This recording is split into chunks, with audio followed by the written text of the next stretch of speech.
eles viram um imenso olho humano no céu. Sim, eu estou falando de uma pupila escura, viva, que parecia se mexer no céu. Algo que aumentava e diminuía de tamanho como se estivesse procurando ali alguma coisa. Existe uma base militar no Havaí que misteriosamente estuda Deus a cada 6 horas.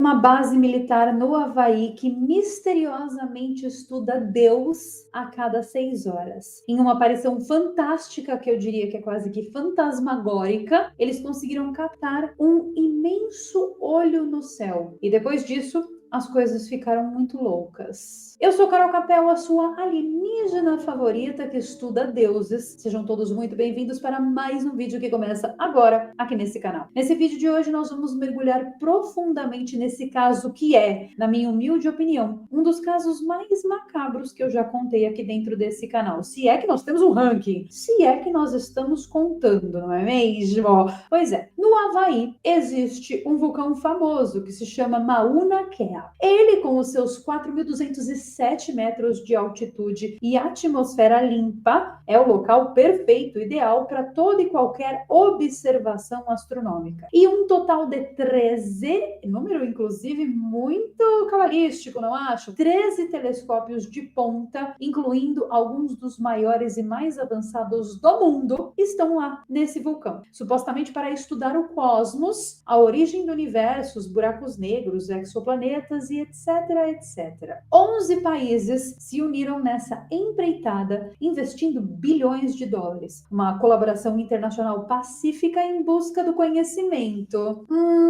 Eu não sei não, viu, se é em busca do conhecimento. O que acontece é que esse vulcão é um dos locais mais sagrados do Havaí. Para o povo havaiano, o povo nativo havaiano, os indígenas, o Mauna Kea não é apenas uma montanha alta. Ele é um ancestral, uma entidade viva e sagrada, ou seja, a representação mais elevada da conexão entre o céu, Lani, e a terra, Honua. Seu nome, Mauna Kea, que significa montanha branca, que se refere à neve que frequentemente cobre seu cume, é um símbolo de pureza e santidade. Ele é o umbigo, o Akea, ou seja, o Pai Céu, que junto com Papahanaumoku, a Mãe Terra, dão origem à ilha do Havaí e, por extensão, ao povo havaiano. Ou seja, esse vulcão é o ponto de origem, o berço da criação, de acordo com a cultura havaiana. O nome oficial do complexo de telescópios do Mauna Kea é o Mauna Kea Observatories, ou o MKO. E quando começaram a construção dessa base militar, que eu não chamaria nem de observatório, tá? Porque esse local é sim uma base militar. Quando começaram ali a construção desse local, houve muitos protestos por parte da comunidade havaiana. Era um verdadeiro escândalo para a cultura local que os militares iriam construir telescópios num local que para eles é o local mais sagrado da ilha. Mas, apesar disso, mesmo assim, as autoridades decidiram seguir com a construção e colocaram esses monte de telescópios em um solo sagrado. E a NASA tornou-se uma parceira significativa desse observatório. Eles não apenas injetaram dinheiro ali, mas eles têm representantes no conselho e na diretoria desse local. Só que as descobertas feitas nesse local são de acesso público, mesmo a NASA sendo uma agência que pertence ao governo, ou seja, mesmo a NASA não sendo uma agência privada. O que acontece é que os responsáveis pelo telescópio Keck 1 e Keck 2, que são dois desses 13 telescópios localizados no topo do Mauna Kea, que inclusive Keck 1 e Keck 2 são os dois telescópios mais poderosos desse sistema, alertaram que detectaram uma pequena distorção nas medidas do telescópio Keck. A princípio, a equipe do Dr. Kerr, que é o pesquisador principal e responsável por esse telescópio em específico, ignorou ali essas distorções, assumindo que elas se tratavam apenas de uma falha na lente principal do telescópio. Só que, quando o telescópio começou a dar falhas constantes, eles decidiram investigar melhor e eles aumentaram a resolução das imagens na tela. E o que eles viram? Bom, ao aumentar a resolução das imagens na tela, eles viram um imenso olho humano no céu. Sim, eu estou falando de uma pupila escura, viva, que parecia se mexer no céu. Algo que aumentava e diminuía de tamanho como se estivesse procurando ali alguma coisa. A princípio, a equipe achou que isso era apenas um efeito de pareidolia. A pareidolia, vocês devem saber, é um fenômeno psicológico onde o nosso cérebro interpreta estímulos ambíguos ou aleatórios como padrões reconhecíveis e significativos. E o maior exemplo disso é quando nós vemos rostos em nuvens e em figuras, como por exemplo tomadas elétricas. Você olha para a tomada, você vê um rostinho, né? Ou padrões em manchas. Por exemplo, você tem uma mancha em algum lugar, aí você olha para aquela mancha e fala, nossa, parece um poodle. Pois é, isso é pareidolia. Isso acontece quando o cérebro humano tenta encontrar, identificar padrões específicos. E o cérebro humano é muito treinado para identificar especialmente rostos, justamente para nos ajudar a navegar nesse mundo tão obscuro. Então, no primeiro momento ali, ao ver aquele olho no céu, eles pensaram, não, isso aí só pode ser pareidolia. E em situações de incerteza visual, a pareidolia, ela preenche lacunas com coisas que ela conhece, criando uma percepção que não corresponde à realidade objetiva do estímulo que de fato está sendo visto. É um truque bem divertido da nossa mente que nos faz ver coisas onde não há sentido. Só que depois de várias observações desse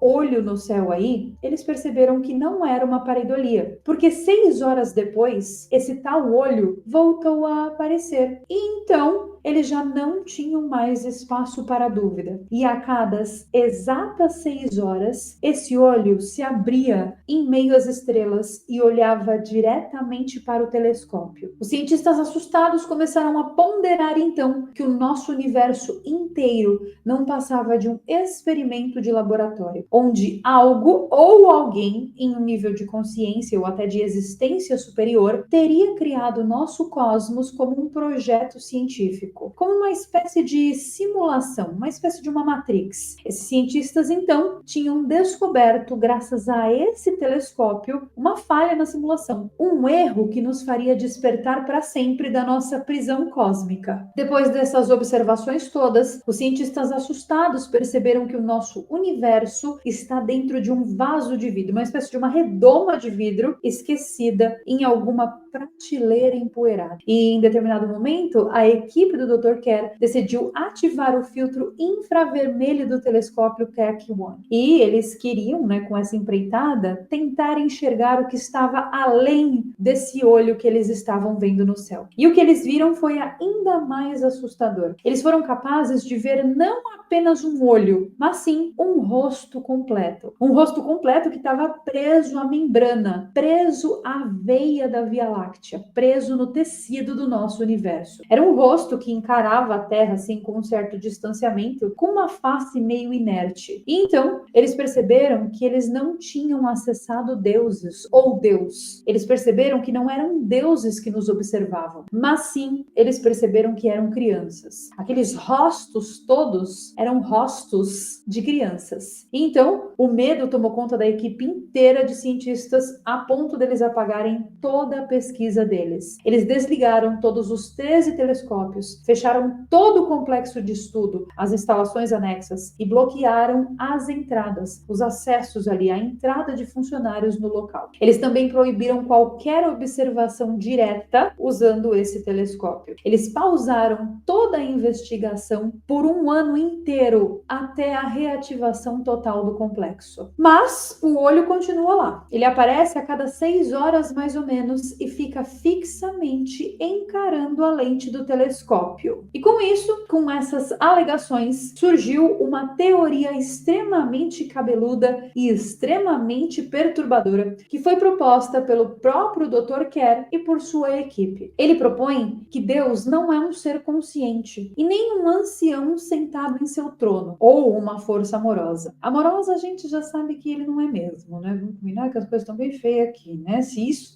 tudo aqui é por amor, imagine o que vem pela dor, né? Bom, para eles, para a equipe de pesquisa, Deus é simplesmente uma mente jovem ou uma consciência infantil, jogando um jogo ali sem compreender totalmente as regras. Como um The Sims, sabe? Um joguinho de simulação de computador criado para crianças brincarem. Para uma criança que sabe sabe que está jogando conosco. Mas uma criança que joga conosco sem saber o amor ou a dor que causa. Sabe, tipo quando você está jogando The Sims e aí você tira a escada da piscina para os seus Sims morrerem dentro da piscina só por diversão? Pois é a exata mesma analogia. Dizem que o universo não foi criado por amor, mas sim por uma curiosidade descuidada. Talvez Deus, nesse contexto, não nos ame e nem nos odeie e nem nada, porque para ele nós somos tão insignificantes como uma decoração em uma prateleira empoeirada. Que ele passa,